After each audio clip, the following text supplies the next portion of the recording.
My name is Linda Cook. I'm the CEO of Edmonton Public Library, and it's my very great pleasure to introduce my colleague and friend, Ken Roberts, this morning. Last year's CLA recipient of the Canadian Library Association's Outstanding Service to Librarianship Award, Ken most recently was the CEO of Hamilton Public Library, a post he held for 18 years prior to his retirement last year. He is now president of Ken Roberts Library Consulting, and I believe he is much busier than he has ever been, as his expertise is so much in demand. Ken has a passion for technology and used this passion to develop technological solutions not only for Hamilton Public Library System, but for the city of Hamilton as well. He helped steward Hamilton's library through drastic changes and rose to the occasion when the former Dundas, Hamilton, and Wentworth Public Library systems were amalgamated. He is a dedicated library professional, having served as president of the Canadian Library Association and the Ontario Library Association, as well as significant involvement in the Canadian Urban Library Council. His passion for mentoring the next generation of library leaders has taken him to the Northern Exposure to Leadership Institute as a mentor for several years. In addition, Ken is a renowned author of children's books and is in high demand as a public speaker at conferences across North America. He has received numerous awards during his career as a librarian, as an educator, and as an administrator. There are many wonderful words that could be used to describe Ken, but my favorite phrases come from a former chair of Hamilton Public Library's board. Ken is a tremendously well-rounded and gifted individual. He possesses a keen mind and is very knowledgeable about current and emerging technologies. He is a true Renaissance man. Please join me in welcoming Ken Roberts.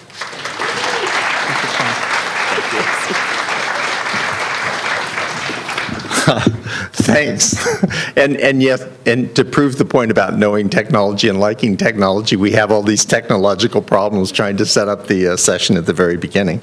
So we have converted it. I had it on Keynote, but now we're going to do it in PowerPoint, and we'll discover whether or not there's any sort of glitches or slides look a little bit different along the way. I'm glad you mentioned that I'm an administrator. I do like technology. I've liked technology for some time, and I'm going to explain why in just a second.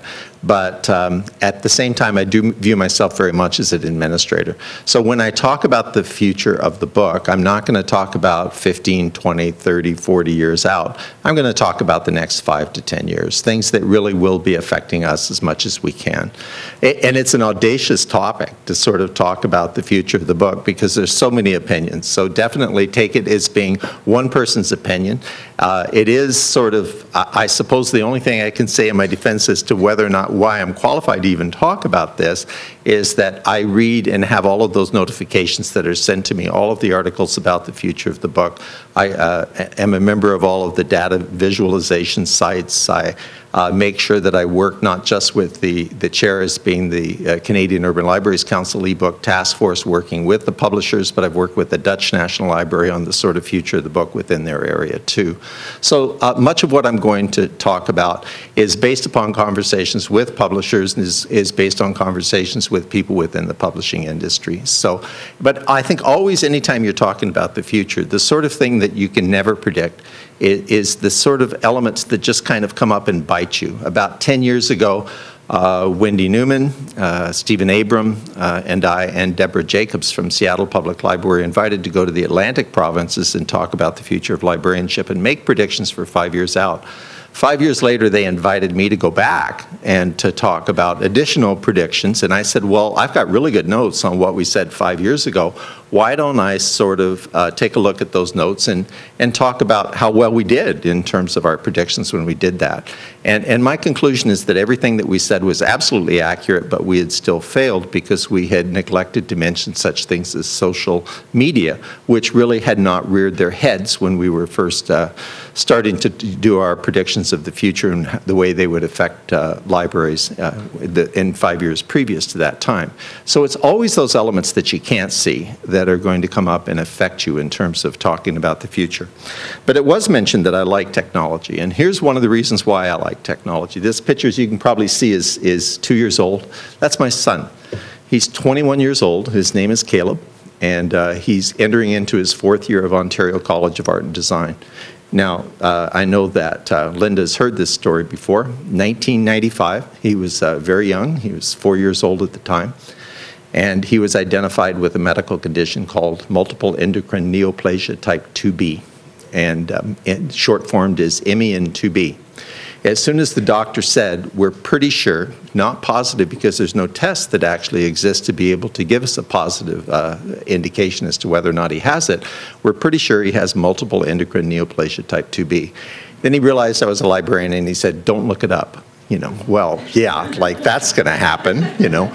So I rushed back to the library and I asked for all of the latest medical books that I could look at in terms of MEM2B. And sitting in front of the staff of the Hamilton Public Library, and of course they're wondering why the chief librarian is sitting there, you know, rummaging through all of these books, basically read that my son was going to die. Because it said that 100% of the cases of people who had multiple endocrine neoplasia type 2B die in their teens or in their early 20s as a result of a very virulent form of cancer, which is extremely painful and takes years for them to die. I sat there, in fact, I'm welling up right now, and you can probably imagine the reaction, you know. And then even knowing that I'm in front of my staff, you know, and reading that my son is going to die. And I went up to the desk and I said, could you get me on Medline? And they said, have you been trained on Medline? I said, well, I've been trained on other databases. They said, we can look something up for you. I said, I need to do it myself. So I went on to Medline, and at that time, of course, it was not a publicly available resource. It was something that you had to have that staff intervention in order to go onto it. Went on to Medline and found an article that had not yet been published in one of the journals, but that had been put out there for medical professionals to read, that indicated that there was a new marker that indicated whether or not a person had MEN2B, and that this particular marker had only recently been developed, and that there were only 3 places in the world in which they could do the testing, and they needed to take a blood sample and deliver it to the lab within 2 hours of the testing actually having been done. And the reason that this was important was because, there, as I say, there was no real indicator until it was almost too late, and yet the process by which they would get rid of it, or they might be able to get rid of it, is very invasive and very dangerous in and of itself. So they can't just do it as a preventative measurement. They had to know for sure whether or not he had MEN2B. So you're in this catch-22. If he's got it, he's going to die. And yet, if they operate and they do go through the operation and he doesn't have it, that's an extremely difficult process. So as it turns out, one of the places that they had for this medical examination was in Kingston. So more than 2 hours by car, but they helicoptered his blood sample to Kingston, did the test, came back positive, operated on him, and he's alive today. So the question that I ask on many occasions is, which one was friendlier? You know, the book, the printed word, you know, the pages that are smell so wonderful and are wonderful when you actually turn them, that said my son was going to die? Or was it the fact that it was the electronic information that pointed to newer information, that access to information that said my son was going to live? And I think it was at that point, really, where I began to realize the importance and the power of electronic information and the fact that it's different. It's just plain different. So that's kind of the background of when it says he has been a long advocate of electronic information and electronic products and has worked towards electronic books even to make them so that they're a better product. That's the origin of all of it. I just wanted to let you know that. When we talk about the future of the book, we can really talk about a number of different types of items. We can talk about the container, you know, the electronic versus the print element of the book itself. We can talk about the industry of publishing. We can talk about the content, which is really the one I'm going to concentrate on, but with a lot of sort of setup to sort of show you why I'm going to a particular position. Or we can talk about the book's relationship with the reader and how that might change in the next few years. So I'm going to cover to an extent all of those. It's the content element. What is it, how is it that technology is going to affect the content of the books that I'm primarily going to stress and talk about? But the container, the interesting thing about the container is that it's not the same issue that we assumed it was 5 years ago. 5 years ago, I think we were all sort of consumed with what is the container going to do for the book, because ebooks were expensive. I remember going with Linda out to the West Edmonton Mall and buying her first ebook when we were actually there, and it was several $100s when we actually bought that. And we even talked about the fact in the car that this is not a technology that's going to be accessible for very many people. And yet at the present time, the expectation is that there will be more devices that are capable of reading electronic books than there are people in the world by 2017. And that's because they include phones, and they include smartphones with larger screens. But there is an implication, because there are a lot of evidence that many people who, in fact, the distribution of smartphones in poor neighborhoods or richer neighborhoods, there's no difference. They're buying the same phones. But what they're not buying is the data plans one place to the other. So many times in the poor neighborhoods, they don't have the plans that enable them to download the books, which is one of the places that the library becomes very important, because it makes sure that that device is capable of downloading and using books in and of itself. We still have an issue to make sure that the items are accessible. But instead of them being $300 or $400 or $500 devices, in fact, libraries can pick them up for $50. And so it becomes almost the cost of books to make sure that that device itself is going to become available. So the device, or the container for books, is not as much of a roadblock as we assumed it was going to be 5 years ago. So it's kind of that cost in the mobile element of it has changed the picture for all of us. In terms of the Canadian Urban Libraries Council, we've been in conversations with publishers, both large publishers and the Association of Canadian Publishers, the smaller publishing houses, for about 2.5 years, and we've been listening to a lot of their issues. And one of the things that we have learned is that what they all say is that literary fiction is a money loser, and particularly a money loser when there are fewer and fewer places that material can actually be sold, and I'm going to talk about that in just a few minutes. So they're all saying, we're going to move to electronic formats for literary fiction because we can't make any money when we sell it in print. But that also enables us to bring in more authors, because it's cheaper to produce that particular product and easier for us to distribute it. So it means that we can try more literary authors, but make sure that there's more universal availability to it, because it can be available almost anywhere. And yet we're not going to be producing a print product for that particular item. The same is true of new novels. New novels have actually cost publishing houses money for a long time. They've been a money loser for them. So they're trying to develop a core of authors that will be popular in the future, or that may find a particular audience.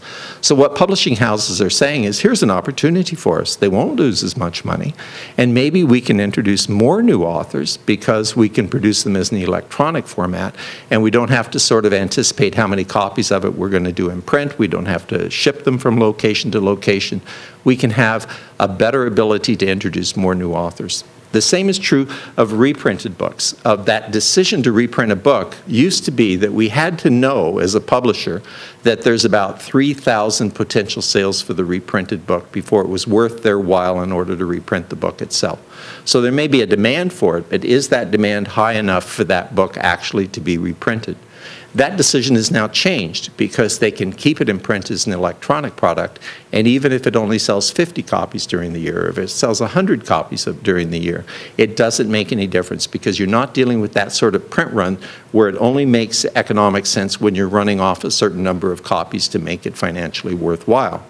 So, and one of the things that I commonly say is that if you're a person who enjoys books, if you're a person who enjoys literary fiction, if you're a person who enjoys reading new authors and discovering new authors, if you're a person who enjoys reading a number of books that may have gone out of print, where you discover an author and now you want to read their back works and see what else they may have written, there's a strong possibility that the only way you're going to get that material is through electronic formats in the very near future.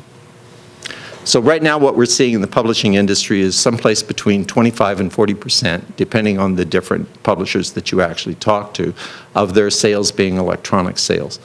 but there are going to be certain classes of material, and when you actually look at the percentage of sales, you really do see it's the front list that's driving the print sales. So it's the 50 Shades of Grey, it's the Hunger Games, it's the latest Dan Brown. Even though the latest Dan Brown sold more electronic copies than it did print copies, it's still selling a lot of print copies. Those are the titles that are actually selling. The mainstream front list titles are the ones that are driving the print market. But many of the books that are currently available in print, we're going to see the breadth of the collections, which has always been a strength of public libraries. A lot of that content is going to be moving to an electronic content. So this isn't so much a prediction, this is a fact. This is what publishers are telling us all of the time, is that it only makes economic sense for them to do it in this way. The industry itself is, I love, there's a presentation, online presentation that you can actually see. And again, this is a converted slide from Keynote, so I think it shows up a little bit differently on my Keynote instead of the PowerPoint.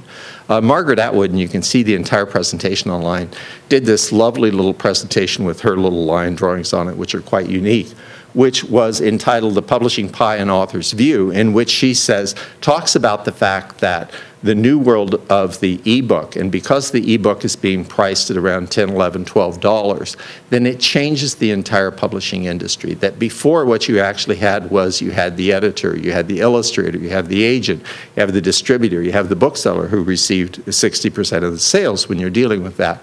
You had a number of different elements along the road, and what she's saying is that the new line, that new sort of distributing line in the publishing industry, cannot afford all of the different middlemen that exist in that particular process. So that's going to change the publishing industry considerably.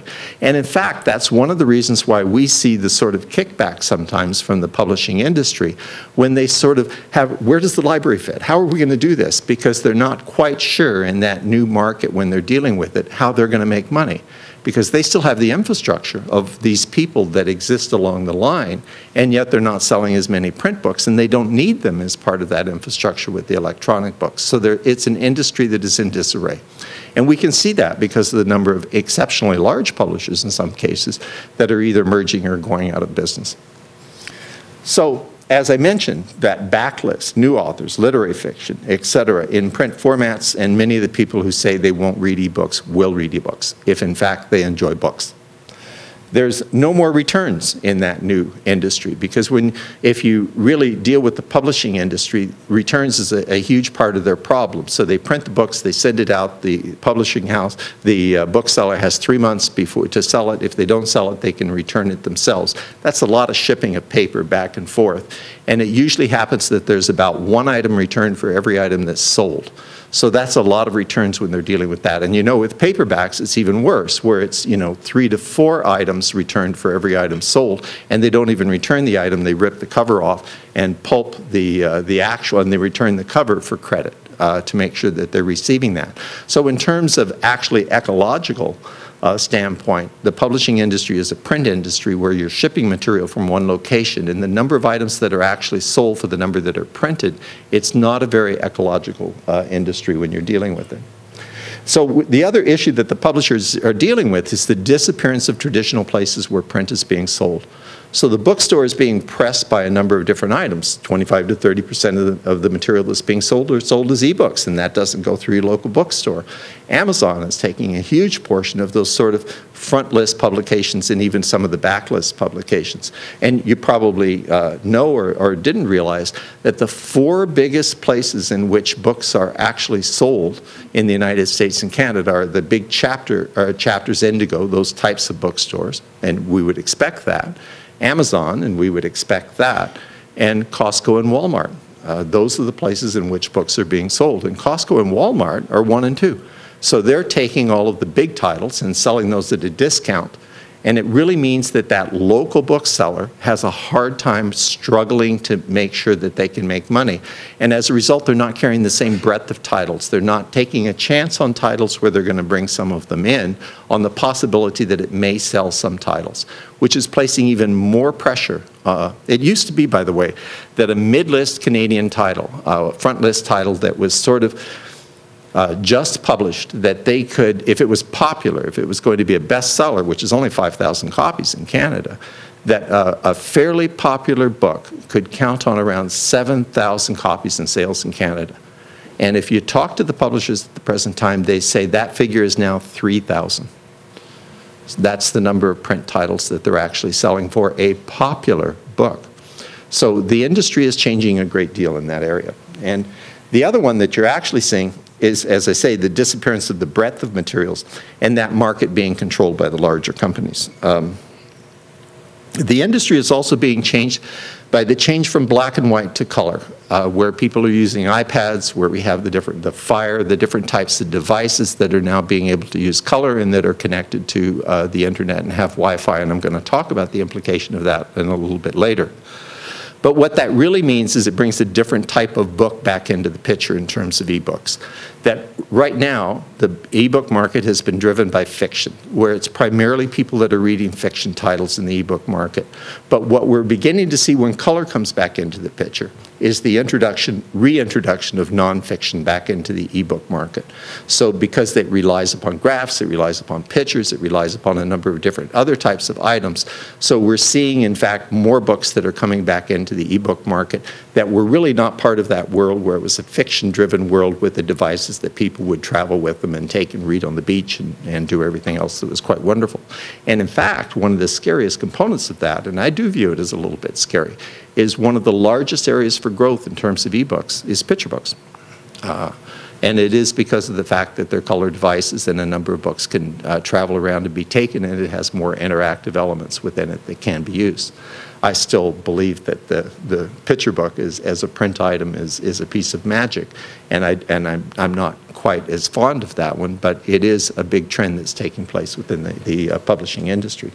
And the other one is the change from sort of the EPUB 2 to HTML5, and this is one I read a lot about because I'm extremely interested in the impact of HTML5 on printing and on books in itself.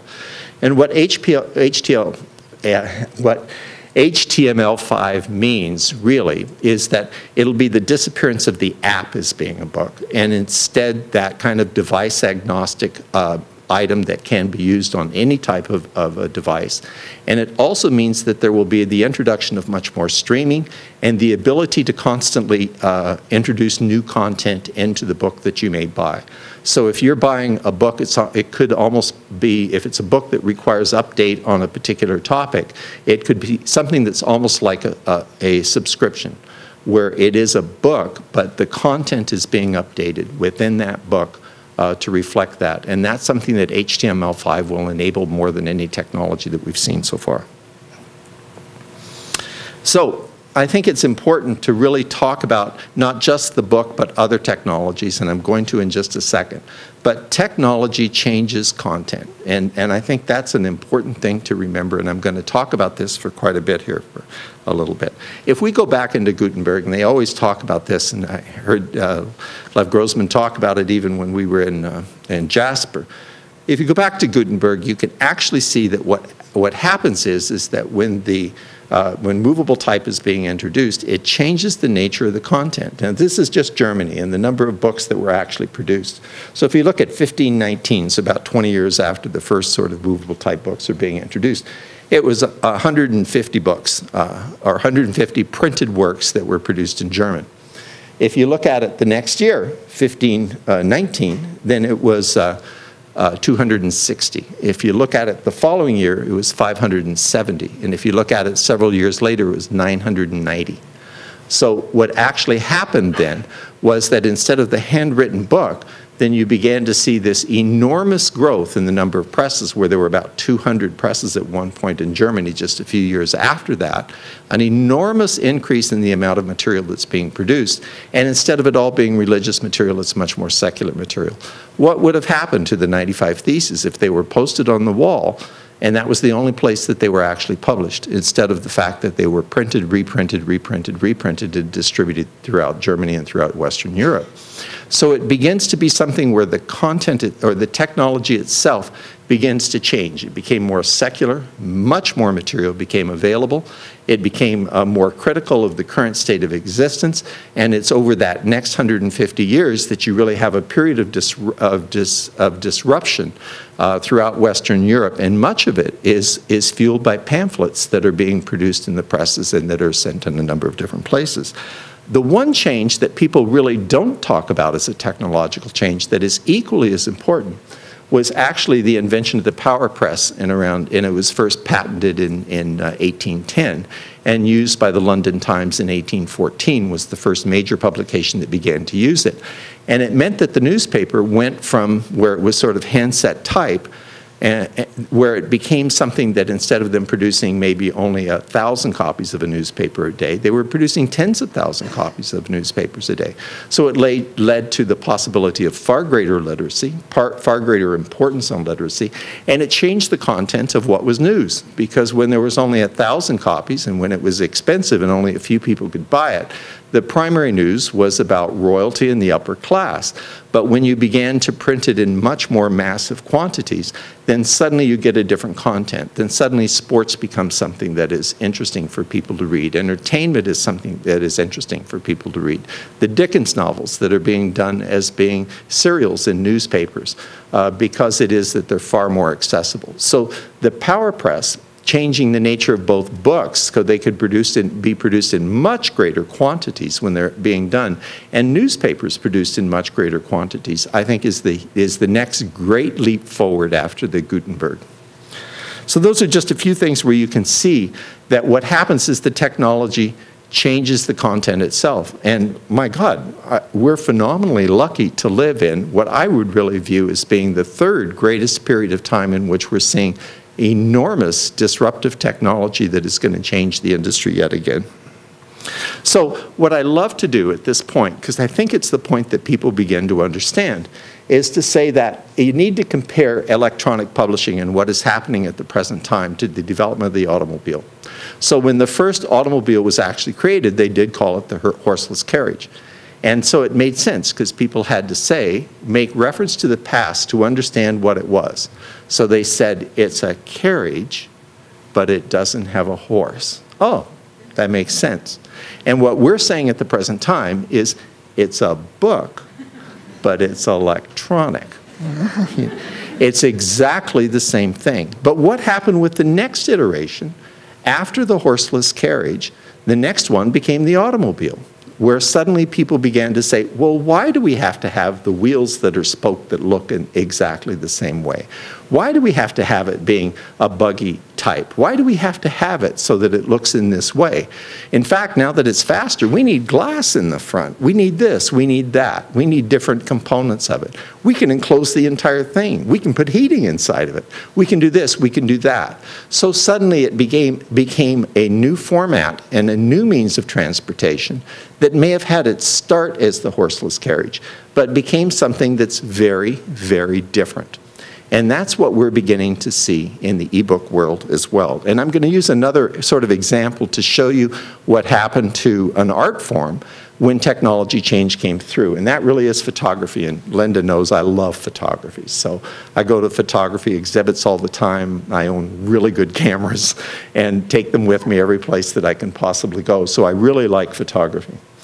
And if you look at the 19th century, the first sort of iteration of photography, when photography came along, and oh my God, isn't that interesting? Because on the keynote, you can read that, of course, really nicely down at the bottom, and now you can just see Ruskin, you know, that's actually there, but I can tell you what it says. In photography, when it first came along, the visual artists sort of said, wow, what's the impact? Excuse me, what can we do that's different from photography? And one thing that they knew they could do, because the first photographs were not very good at detail, is that they could do detail. So the pre-Raphaelites began to spend almost months sometimes doing the exceptionally realistic foregrounds and backgrounds with the petals of leaves and making sure that they were very, very detailed. But the other thing that they did was intensive colors, the most intensive colors probably in the history of painting, because photography was black and white. So they said one thing we can do that painting can't do is we can do color. And boy, can we do color, and let's emphasize the fact that we can do color. And interesting, most of the pre-Raphaelite painters were also very interested in photography. So they would take up photography, they would take pictures because they wanted to see how it would influence the drawings and the paintings that they were actually doing. But then, a number of years later, you have another group of painters that begins to look at photography, begins to look at what the pre-Raphaelites were actually doing and saying, you know what photography can't do and what we can do is it can't do mood nearly as well as we can through painting. And that's when you begin to get the Impressionist paintings. So that what they said is, we can do it in everyday life, which they picked up from photography. It doesn't have to be religious, it can be secular as well, and a photograph could be of almost anything. But what we can do is do everyday life, but we don't have to do it realistically. We can give the impression of it. We can give a power or mood or a feeling as a result of the paintings that we're doing. And even though we can paint it in exquisite detail, we don't have to. We can actually pick up that impression. So then what happens is you have people that look at the Impressionist and say, well, that's interesting because we're going for mood, and that's something that photography can do. And then what you do is you have painting that begins to feed upon itself, where instead of it being something that is related to photography, it's related to the last iteration of painting. Which I think is exceptionally interesting, to see the development of painting from something that was reacting to photography, then to reacting to the reactions of photography, and then reacting to painting instead of to photography itself. So what does that mean, and how does that mean actually that books are going to change? Because I think that it does mean that there's significant changes that are about to take place in books, and we can see a number of examples of that. And this is my favorite, and some people may have seen it before because I absolutely love it. This is one you can find. It's in several places. One of this, my favorite place to find it is informationisbeautiful.org or net, I can't remember. And what it is they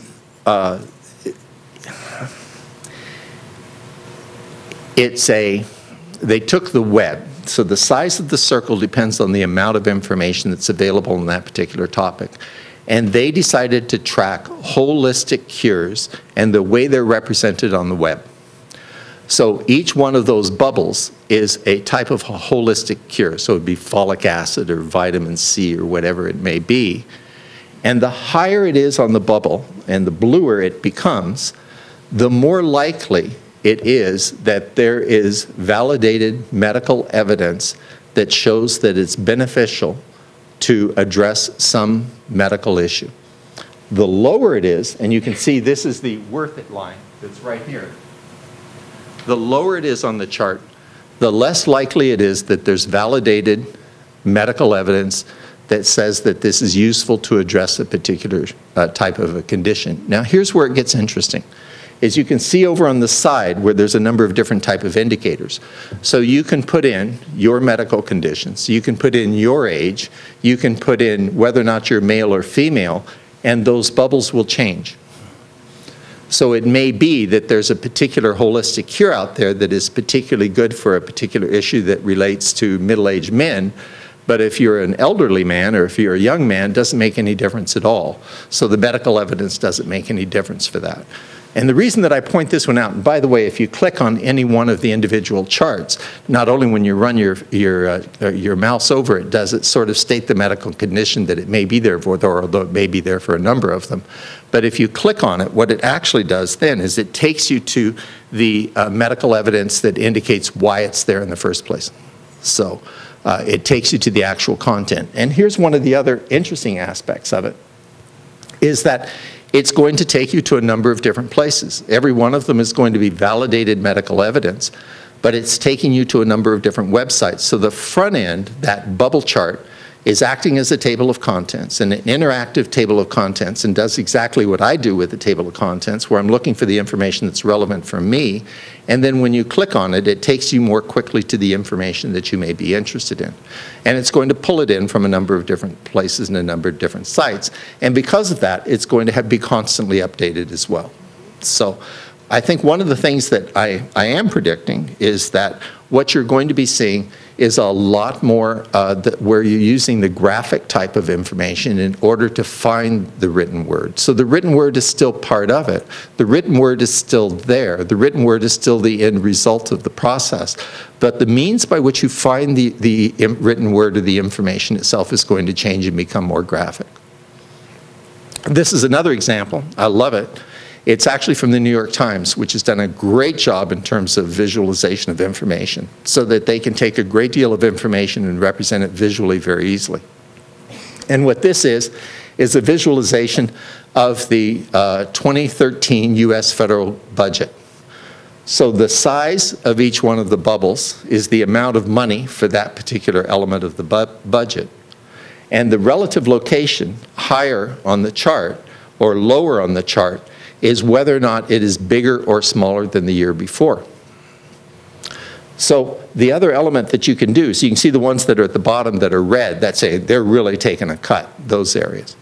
And if you click on any one of those particular bubbles, it will take you to the specific information that shows you why it's been located, what its budget was last year, and how it's actually dealing with it. So what we actually have, and you can't read this one very well, is you're beginning to see a number of different sites that are sort of saying, let's take your information and visualize it. Let's take your information and not just produce it into an EPUB document, but take that information and visualize it and put it into some type of visual representation of the entire data. And one of them, for example, is graphically, so it's got a .ly. And visually are two of the sites that are using as free software in order for you to take information and do graphic representations of it. There are a number of newspapers that are doing this. There's a Vancouver newspaper that has done one for the entire history of the Vancouver Canucks. So it traces every player, shows the number of wins, shows when they played, and then it has these graphs that go up and down and give you a very quick indication about who might have been valuable to the team and who might have been a liability for the team when they were actually there. And it's a phenomenal amount of information to get onto one page when they're dealing with it. And there's my favorite, and I intended on doing this in the iPad, and yet we couldn't quite get it so that you could visually see it. But I'd probably encourage you to go and see Echo Urbanism as an app if you have an iPad. And it is available through the App Store, and it's a free application. The book itself was published maybe 3 or 4 years ago by Harvard University Press. And what it is it's a book that tries to describe green urban projects around the world. And because my son, the one that you saw earlier, he's actually in the environmental design program at Ontario College of Art and Design, so he loves these types of projects. So I actually had a copy of the book. And then the book, as I say, was done by Harvard University Press. Then what they announced is that the new edition of the book would not be done as a book at all, because information about worldwide eco urbanism projects was coming out so quickly, but that by the time it came out in a book format, it was out of date. So what they did instead is they built the front end that made it easy for you to find all of these eco projects that were taking place in cities throughout the world. And the content behind that changed, but they still produced it as a book. And they did it as an app that is constantly and continually updated. And I've got that on my iPad, and I really wish that I could show it to you, but you can see it. So when you go to that particular book, what actually happens is you can see the same types of bubble charts, and you can indicate the types of information they might be interested in. So I'm really interested in water treatment and the way cities are dealing with that. Or you can look at it geographically and sort of circle the globe and see where there might be urban ecological projects that are existing throughout the entire area. So the book itself becomes an interactive book that is constantly updated when we're dealing with those particular areas. So again, it's an indication of what may be coming. Now I would, by the way, as I mentioned, the first one was done by Harvard University Press. This one was done by the Harvard School of Design instead. So it's interesting to see that we're moving from Harvard University Press to the School of Design for the actual presentation of the material. The other thing that I would probably find interesting or suggest as well is that while this one is being done by an app, and that means that it's available and you can read it on the Apple, that when HTML5 comes along, it would make that shift and transition and be able to be read on any device, whether it was a desktop computer, laptop computer, Android, Windows, doesn't make any difference. So what about fiction? And by the way, the reason I picked this image is because it's a movie image. And I have this great belief that one of the real strengths of fiction is that we're co-creators of the process, that when we read the word, there is no way, unlike a visual image, which supplies you with all of the details of the scene, that when you read a book and it describes an urban setting based upon our own backgrounds, based upon things that we've seen, we're filling in all of those blanks as images inside of our heads, and it's a much richer experience. And that's one of the absolutely wonderful things about books. And yet what we're going to be seeing is we're co-creators of that process, but the book itself is going to change. And this, the fiction book is going to change as well. And this is after conversations with publishers and talking about them. And you may have seen, and I've mentioned it down at the very beginning, that Random House announced just last week that it is going to start introducing interactive fiction as part of its ebook lineup, so that there would be elements of it that you would be able to go off onto websites and read interviews and see pictures of the different types of characters and maybe read more information about them or see genealogies or do different types of things that you might be able to do from the book experience itself. Now, why are they doing that? In part, they're doing it because they're no longer thinking that they're tied to the e-book, but they can look forward to that next sort of generation. But in part, they're also doing it because the e-book is exceptionally easy to pirate. Because unlike music, which is kind of software-based, where it's text-based, it's very easy for people to pirate and to sort of distribute free. So they need to introduce or figure out how they can introduce elements within that book that make it harder for that book to be pirated. But it has to be something that the reader actually wants and that the reader wants to have as well. So now they're beginning to think of it not so much as being a printed book that we're making available electronically, but how can we actually produce this as a book that gives the reader that experience, but has other elements of it that become harder for people just to sort of pirate and trade back and forth when they're beginning to do it. So in part, that's a commercial necessity for them to be able to figure out what that next generation would be and why we would like it and why we would want it and why it would then become harder for us to pirate or move back and forth. So what about educational publishing, which is one that absolutely intrigues me, and I've done work for one of the provinces and one of the educational publishing firms in terms of educational publishing as well, is and one of the things that we see in educational publishing, and you probably read articles every once in a while that talks about the e-textbook as being a possibility. And I think that what people are talking about within the educational publishing world is every belief that what's going to happen is nothing, nothing, nothing, and then boom. It's just going to take off in terms of the e-textbook type of a world.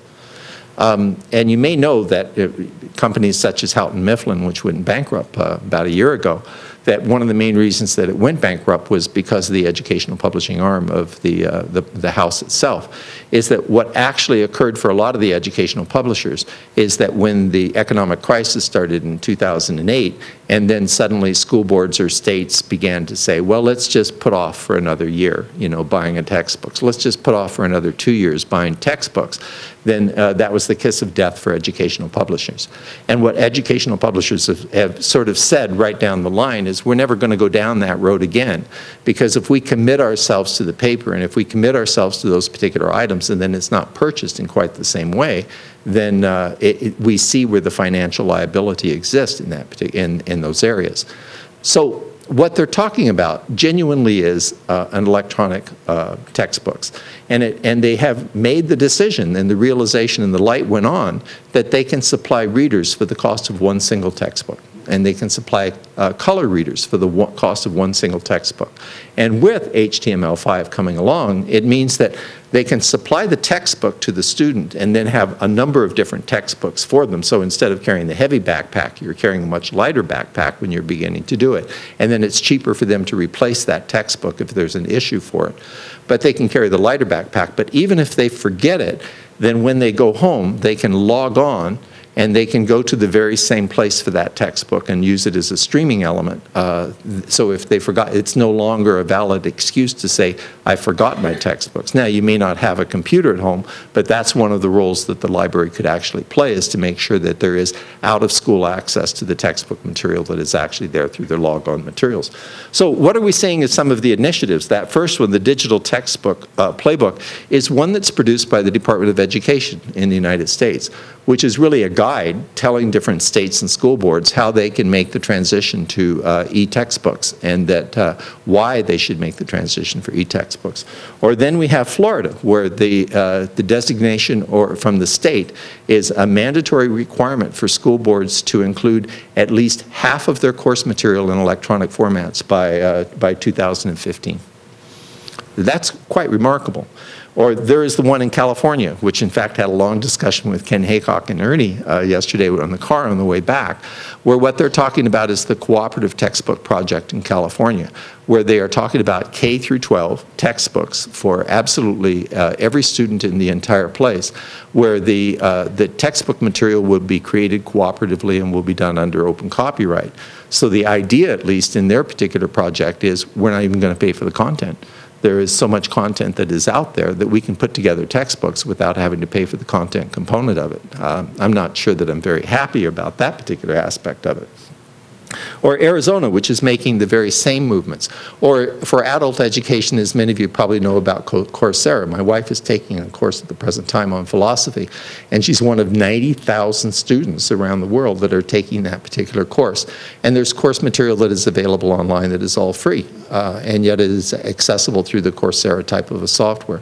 So it is very important for us to understand that within the library setting, that it's not going to be very long into the future before the students that are coming through our doors, that not only is the support material that they're relying upon for their projects at the present time going to be in electronic formats, but their textbooks are going to be electronic formats as well. And that really means that you're going to be raising a generation that is expecting, comfortable with, and familiar with electronic materials as being the way in which they would access information, including recreational reading information, because that'll be part of the textbook world that they're actually dealing with. So some final thoughts is, I think the one thing is that electronic publishing is going to be far more prevalent than any of us imagined 5 years ago.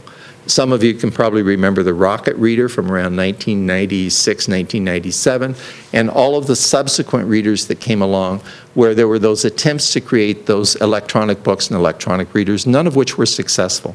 And I think that when the latest sort of round started with the Sony readers, with the Kindle readers, we all sort of thought, yeah, been here, seen that. You know, it's not necessarily going to work, but it did. And what we're actually seeing then is a digital revolution, where even though we may enjoy the print, even though we may think the print is absolutely wonderful, if we're going to provide the broad range of material, if we're going to give that freedom to discover information and material, then we have to be operating within that digital world as well, because that's where the material is actually going to be. So this revolution has happened far more quickly than I think most of us imagined 5 years ago. And it's happening faster than we probably expected. So we have to start judging and changing our services significantly. It's funny because in the library system where I worked until I retired last May, we were doing about 11–12% of our business was E. There was a library system down the road that was really not investing in E whatsoever. And what they were seeing was a drop in circulation, and what we were seeing was a continual climb in circulation because we had that 11% that was E, and that's what they lost. Their readers were still reading E, but they weren't receiving it from the library or using it from the library system itself. So the other one is that electronic publishing is going to change all aspects of the publishing world, and it doesn't make any difference if we like it or not. And publishers are reeling. We have to sort of be, I think, sympathetic to the publishing community itself. It does mean that we're going to be seeing new players. In some cases, it's because the old players are not capable of sort of taking the infrastructure that they have, which is so book-oriented and so print-oriented, and salespeople that go out and sell to bookstores that don't exist anymore, and sell on a number of places that actually don't exist anymore. We'll be seeing new publishers emerging that will not be even trying to carry the print component of it, and will say that we can actually make a profit by making sure that we're lean and we're only in the electronic business. So we're going to be seeing the emergence of new publishing, and we're going to be seeing the emergence certainly of self-publishing, where the community itself is going to be determining that content that people may have done without a publisher is going to find a market. Probably the best example of that is Barry Eisler. I don't know if some of you may know him, but he wrote the Rain books, which are exceptionally popular and sell a couple of million copies in print when he was writing them in print.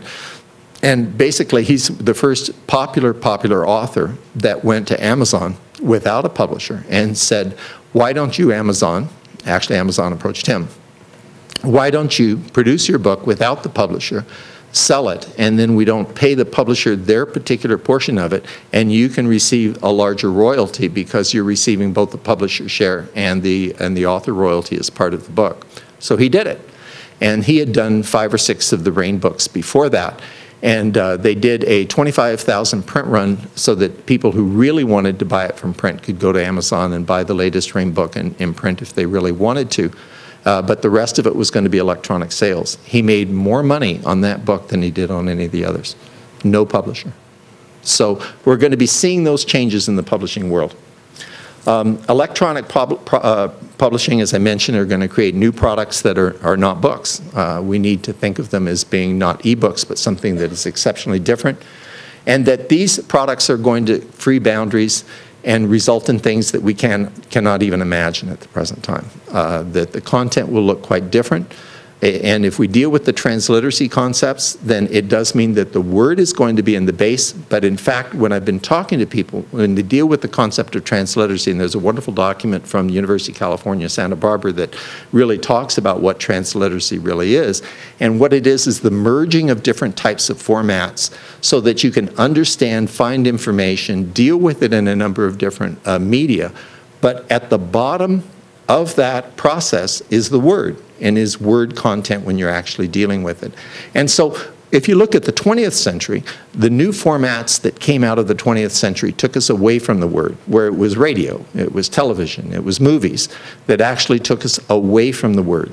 So it's interesting that the first, what they're talking about as a new media sort of concept of the 21st century in terms of transliteracy is one that incorporates the word within that particular item. And that's something that I think we have to feel good about. So instead of sort of worry about, we need to figure out how we can incorporate the word within that even more strongly. And the last one, I think, is that books as we know them, I say they're going to have a niche market. At the present time, that's a large niche, but they will have a niche market probably forever and for a very long time. It's interesting that when the comment was made during one of the keynote speakers at Jasper, then somebody stood up and made the quite valid comment about, won't we be seeing a reaction, through some of these different items? And the example that he used is vinyl, where, with music, and then we went electronic, and then vinyl now is selling more, and it's become more popular year by year by year. So we're seeing a reaction to that. But actually the figures don't show that. What they actually show is that there is a resurgence of vinyl. And in fact, vinyl now accounts for almost 40% of all physical items that contain music at the present time. But vinyl is taking that market share at the cost of CDs. It's not taking it at the cost of the electronic material.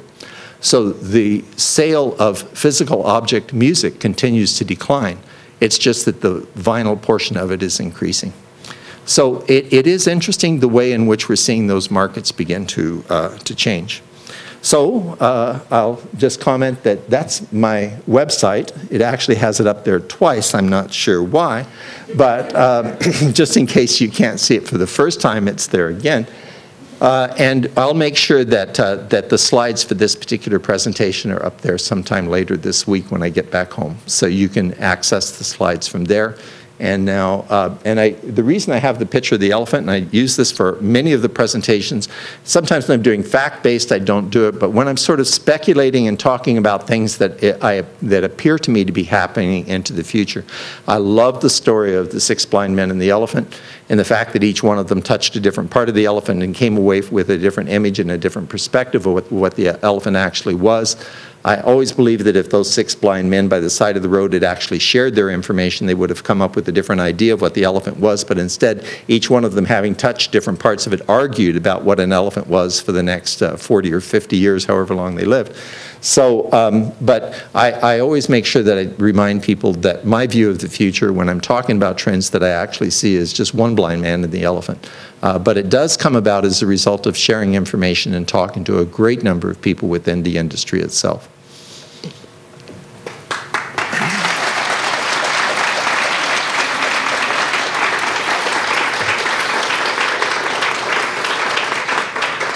So, questions, huge disagreements, comments? Yes. Thank you, Ken. I'm Eric Christensen at the University of Alberta, and I want to know if you would speak more about the electronic self-publishing industry. Yes.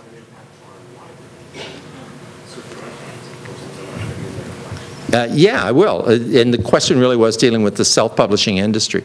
And it is interesting that if you look at, I mean, I have a publishing house and work through an ANSI, and they probably do about 12, 15 original books a year, you know. But as with normal publishing houses, they receive actually now tens of thousands of manuscripts that are submitted to them.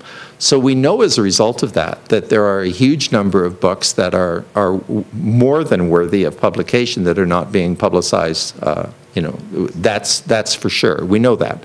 And in fact, probably the most classic example of that is the Confederacy of Dunces, you know, and you probably know the story about the fellow who wrote this brilliant book, one of my favorite all-time books, and submitted it to about 150 publishers, and it was turned down eventually and he did have some issues. The author of it committed suicide. His mother continued to submit the book to a number of different publishers, and it was eventually accepted and became one of the most popular books of around the 1980s, I think it was, when it was published.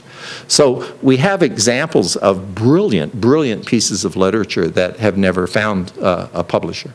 I'm going to, a slight sidetrack is there's a fellow by the name of Warren Sussman that sort of talks about leadership characteristics of different centuries, and he talks about the 19th century being the century of character, where, you know, it was character-driven aspects, you know, trust, respect, various things that made people leaders and made them respected within their community or their country. Then he talks about the 20th century as being the cult of the personality, where it was the energy, it was the dynamism, it was the charisma and things that made people sort of leaders or looked to and decision makers within a particular country. So I asked a group of people fairly recently of kind of, if we were looking at the early days of the 21st century, what would we call it? The cult of the what? You know, because it's sort of changing a little bit. And what they actually said, and I loved it, is they said, so far what we're seeing is the cult of the crowd, where there is a crowd decision about things that are really important, and the power of the crowd has become to be something that is recognized. And the reason that I'm mentioning that is I think it goes back to self-publishing, is that items that are published that become popular now have, as YouTube videos have, the ability to go viral and for other people to discover them quite quickly. We have several examples of that on Amazon, where books that have been self-published have become exceptionally popular. And I think that without doubt, we're going to be seeing that self-publishing trend being something where it will become far more important. I do think it's an important role that libraries themselves can play, where you're providing not just public access computers, but you're providing those centers that allow people to put their material into a form where they can publish it and do it as an ebook format, and even have it as a stream within a catalog of people that may enjoy it and want to read that particular item. So yeah, I view self-publishing as being something that some of probably the literary gems of the next century are going to come about as a result of self-publishing instead of through the publishing industry itself. Yes? I'm just wondering if you could maybe speak a little bit about how sort of the future of the book, like you're talking about it, will shift the digital divide. What really reminded me of when you showed that urban, I was working before doing, changing the way information was shared with remote communities and dispersed communities. So that to me reminded me exactly of our map project. It wasn't called a book. It was a DVD where information people who weren't literate but with the word, but could see images and understand the way that they could share information visually, and then, you know, there could be both there. So that was used to bridge a digital divide in terms of different kinds of literacy are valid. Yes. That info would be shared between community and government. But then today, kind of, it seems that a lot of the questions that are coming in, you know, in the library is people who are that can read and that have been very knowledge wealthy for a long time, are sort of trying to access these, you know, ebooks and computers and internet. So it just seems like a strange shift in digital divide and the demographic that it plays. Yeah, and I certainly view as being one of the most important roles. I think that's why libraries are always going to be important and need to be important, is that we need to make sure that there is an equitable access for absolutely everyone. But I don't necessarily view that as being a economically disadvantaged and wealthy divide. When I think there are a number of different types of divides. Like, I'm a heavy consumer of information, you know, and I probably read, before I retired, 3-4 books a week, and I read more than that now. I love to read, love to read. So as much as I probably come across sometimes as an extrovert, there are hours every day that I'm spending reading, you know, when you're dealing with that. I cannot afford to read to my own reading habits if I was to buy all of that information. People that are curious, people that have curiosity, people that care. Yeah, I don't care what economic class they come from. They need libraries and they need access to that type of, because as long as people expect to be paid for their creative content, there will be a cost to that particular content. And as long as there's a cost to that content, everybody that is curious will not be able to pay for that content. So to me, it's not a digital divide in terms of economic divide. It's making sure that society benefits by having that information available to absolutely everyone. Some of the things that I see as being incredibly positive, as you even mentioned, the fact that there are more ways to access or get into that information and find that information. You know, the visual ways in order to get to the word, I think, will make that information more accessible, and that's one of the things that transliteracy talks about. But the other one is the ability to make information and a massive amount of information available without respect to distance or the size of the community. Isn't it absolutely remarkable that a person that lives in a very small community could theoretically now have access to such a wide range of material that was never there before? And if I look back on my career as a librarian, I actually think that, and we had this discussion in the car on the way back yesterday with Ernie and Ken and I don't believe that we've lived through the golden age of librarianship, because I remember being a youth librarian when you know, 5 minutes after the school finished, then the parents would come in with the latest school project, take every book that you actually had, and then the next 25 kids would get a photocopied page from some encyclopedia, you know. Those were not the good old days, you know. That was not the golden age of librarianship. We may have been the only game in town, which was kind of a cool thing to be, but in fact, it was not the good old days. We have to make sure that we are approaching and coming into the good old days by making sure that we're providing a wide range of material that's available to absolutely everyone. Sometimes it means that what we have to do is make sure that all staff are teaching people and that all staff are not afraid of teaching people how to use those electronic materials. And you have to. You absolutely have to, because that's the only format they're going to be in. So we have to make sure that we're teaching people how to use those particular formats.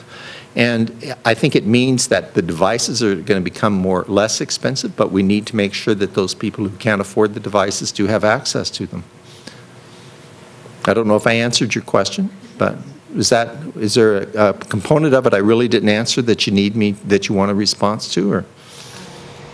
No, that was good. Bit of a tangent, but ask my wife. She's used to tangents. You know. Yes. Ken Laughlin from Edmonton Public Library. A question in regards to the aspect of digital rights management and security. And there's a risk to everything being electronic and live as well, too. And how does that play into the role? Because you the DRMs? Yes, yeah, exactly. what an odd world we live in. Because, I mean, nobody could apply a DRM to a book, you know. I mean, you bought the print copy of the book and you circulated it, and it went to one user at a time. And I think that I have sympathy for publishers who say that what they don't want to have happen is you get a digital copy of it and then can distribute it to absolutely everybody in the world, because how can they make money if that's actually the case? So we have to make sure that there is, if we need a strong publishing industry to support public libraries. What have we done for hundreds of years? We've actually distributed product that is produced by private sector companies in terms of publishers. So we need to make sure that they stay strong. And there is a necessity for DRMs as part of that process. So I have some understanding of why there needs to be a DRMs. The reaction that we've seen from publishers that sort of exclude libraries from the ways in which DRMs are actually being used is a reaction to the disruption within their industry, where they don't know how to deal with a number of different types of items. But when we actually talk to them, and I think that one of the problems has been that for decades, it's been library, publisher, and a distributor in the middle, and the publisher even has very little understanding of how libraries are using their material. So what we're doing now is direct conversations with the publishers and making sure that there's a better understanding, and eventually we can come to a better use of DRM than has been there in the past. Frankly, we've actually slit our own throats in some of those areas. When we do the economic indicators that sort of say if you use the library, then you save $500 of books that you didn't have to buy, then when we talk to publishers, they actually say, well, here, you're saying that if the library didn't exist, then there's $500 worth of sales I could have had, you know.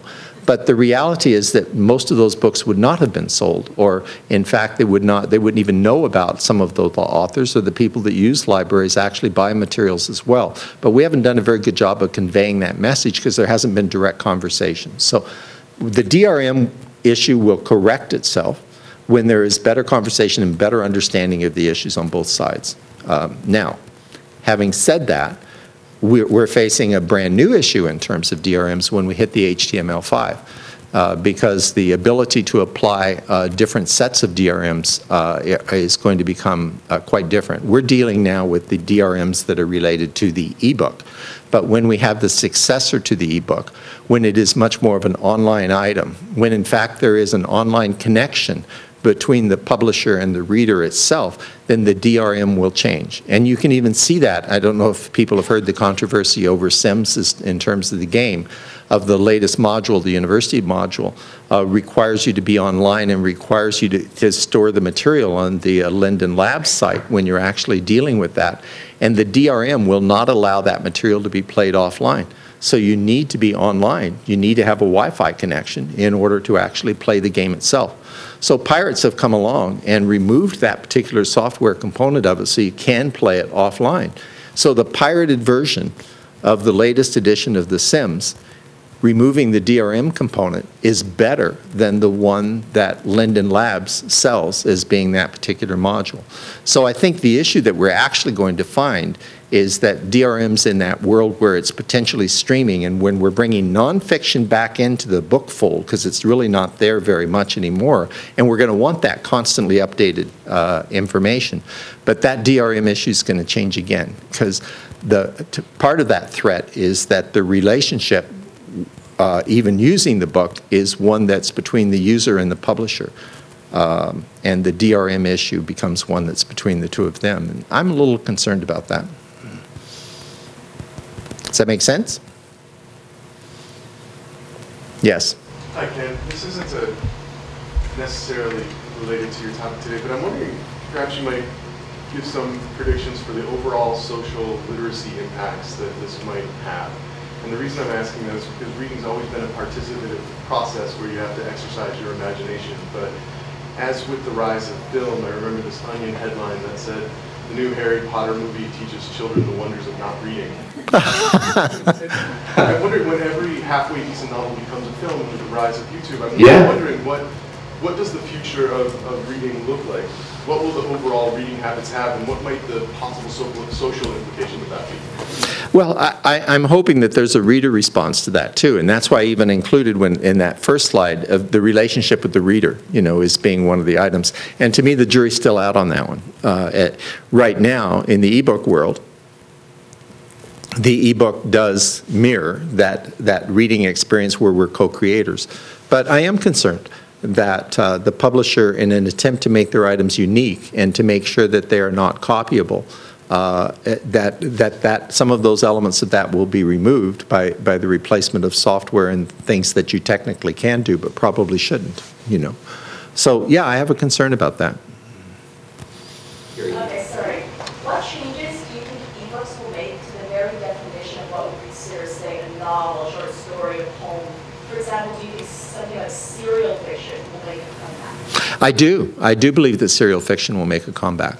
And I think that's entirely possible that serial fiction will make a comeback. And it's entirely possible that what we may have, and we've already seen a few instances of this, of writers that are doing that as a direct audience component to it as well, without that publisher in the middle, so it becomes a self-publishing item, where what they're doing is producing a next component or a next chapter, and then almost using the reader reaction to it to determine what is going to be produced as the chapter after that. And so that would be a new form of sort of the way in which fiction is being dealt with, instead of, as currently happens, where I have to deliver a book a year before it's actually to be published.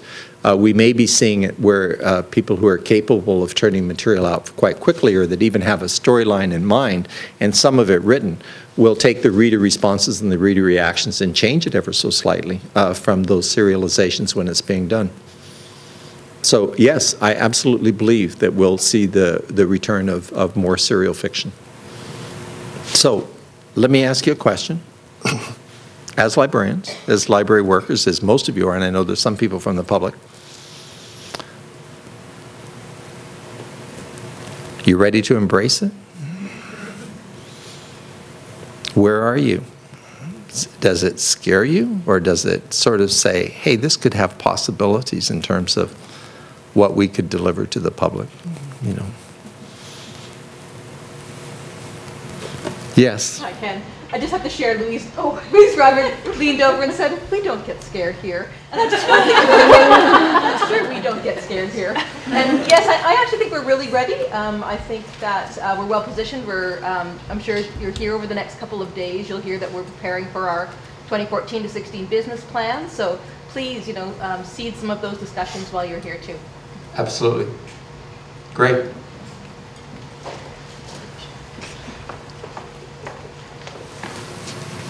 So I think I speak on behalf of everyone here, again, how Ken has provoked our thinking, has stretched our imaginations, and busted our mental models. I think the analogies to the painting, photograph, horseless carriage, and automobile are absolutely dead on. So Ken, thank you so much. With great gratitude, thank you. Glad to have you.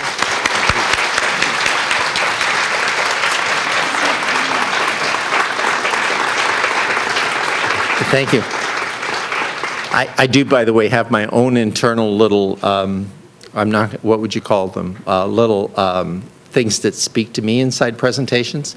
Each one of those paintings is one I saw within the last month. So I make sure that I do that so that I can, anyway, I love Miro. So it's, and the painting, the other internal one is that painting by Miro was done when he was my age. So I decided that I would put up an exceptionally creative piece by a person who was 66 years of age, as being an example of that too. So the internal conceits is part of that. Thank you.